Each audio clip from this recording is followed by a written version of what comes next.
légitime.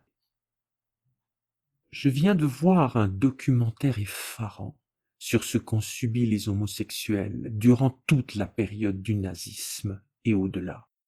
Dénonciation, déportation, torture. A-t-on oublié tout cela? Ou bien est-ce peu connu? Une photo à l'écran montre deux jeunes hommes tendrement enlacés dans un appartement.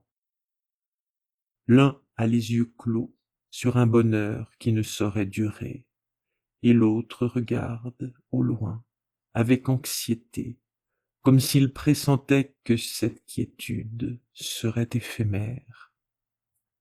D'après leur mise, qui était élégante, ils s'aimaient au début des années 30. Pendant combien de temps, ensuite, avant que le pouvoir hitlérien ne leur retire jusqu'à la vie? À notre époque, qui n'en est pas si lointaine, et dans notre pays, les insultes homophobes sont punies, et le mariage homosexuel légal depuis une décennie. Mais nombreux sont les pays dans le monde pratiquant ce qu'ont fait les nazis et condamnant à mort au motif du seul crime d'aimer qui a le même genre que soi. J'ai du mal à m'éloigner de ce que j'ai vu et entendu dans ce documentaire qui me fait tourner en rond dans le salon. Je mets en fond sonore ton enregistrement de la Barcarolle de juin de Tchaïkovski, qui lui aussi a connu la discrimination.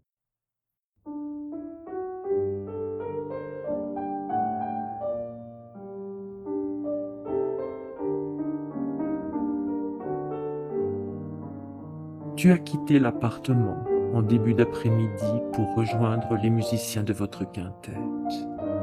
Vais-je te parler de ce que j'ai appris et t'inquiéter davantage face aux moqueries dont tu fais parfois l'objet pour être trop féminin?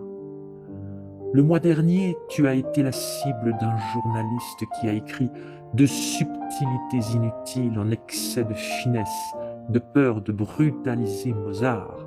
Frédéric Melcourt pousse la délicatesse jusqu'à la mièvrerie, sans que l'orchestre parvienne à l'en extraire, pour l'entraîner dans une once de virilité. Homophobe, évidemment. Tu en as été meurtri longtemps, à tel point que tu envisageais de changer de répertoire pour te tourner vers des œuvres considérées comme puissantes, viriles. J'ai mis du temps à t'en dissuader et à te faire promettre de ne surtout rien changer. Le mariage est rendu possible depuis 2013. Il y a quelque temps que j'y pense. Ce n'est pas le côté traditionnel ni le caractère solennel qui m'importe, non, c'est la légitimité.